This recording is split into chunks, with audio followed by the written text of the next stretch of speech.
अयोध्येतील श्रीराम मंदिरावर आज धर्मध्वजाची स्थापना करण्यात येणार आहे। पंतप्रधान नरेंद्र मोदी यांच्या हस्ते या धर्मध्वजाची स्थापना केली जाणार आहे। पुढच्या काही वेळामध्ये हा सोहळा पार पडणार आहे। मात्र आजचाच दिवस या सोहळ्यासाठी का निवडण्यात आला आणि या धर्मध्वजाचं नेमकं वैशिष्ट्य काय आपण जाणून घेऊयात। आपल्यासोबत काळाराम मंदिराचे पुजारी महंत सुधीरदास आहेत। आज धर्मध्वजाची त्या ठिकाणी धर्मध्वज फडकवला जाणार आहे।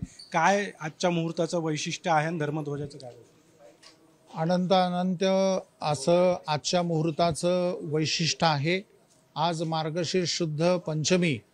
आजच्याच दिवशी धर्मशास्त्रामध्ये वाल्मिकी रामायणामध्ये हरिवंश पुराणामध्ये प्रभू रामचंद्र आणि सीता माता यांच्या विवाहाचा दिवस आज आहे। मंगळवार देखील त्यात उल्लेखित आहे, त्यामुळे आज मंगळवार देखील आहे।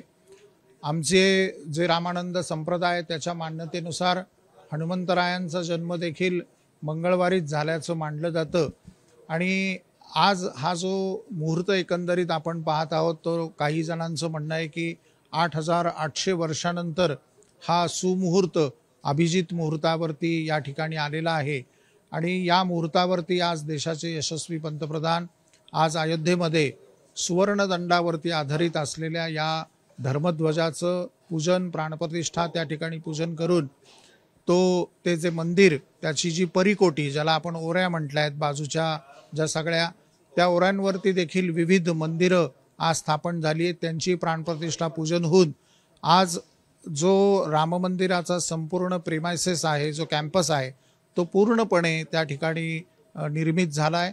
ते आज आपण राष्ट्राला या ठिकाणी अर्पण पंतप्रधान मोदीजी करता आहेत आणि हा जो धर्मध्वज आहे आपण जाणत आहात, या धर्मध्वजावरती कोविदार नावाचा जो वृक्ष आलेला आहे, त्याचप्रमाणे ओम याचं चिन्ह आहे, त्याचप्रमाणे सूर्याचं देखील त्या ठिकाणी चिन्ह आहे।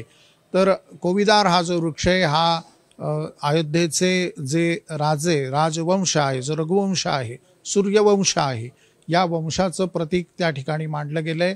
मनु इक्ष्वाकूपासून त्यांच्या धर्मध्वजावरती त्यांच्या राजध्वजावरती हे चिन्ह होतं, सूर्याचं चिन्ह होतं आणि ओंकाराचं चिन्ह त्या ठिकाणी आता पुण्यात स्थापलेलं आहे।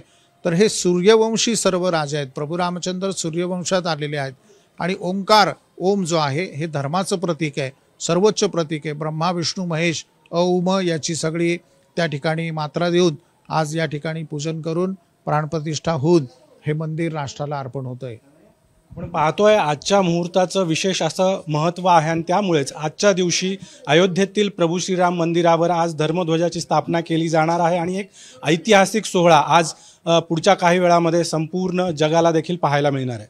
कॅमेरामन प्रवीण काळबांडेसह अभिजित सोनवणे, साम टीव्ही, नाशिक। देश विदेशातील प्रत्येक घडामोडींचे लाईव्ह अपडेट मिळवण्यासाठी आता साम टीव्हीच्या सर्व सोशल मीडिया प्लॅटफॉर्मला लाईक, फॉलो आणि सबस्क्राईब करा। तसंच सर्व नोटिफिकेशनसाठी बेल आयकॉन प्रेस करायला विसरू नका।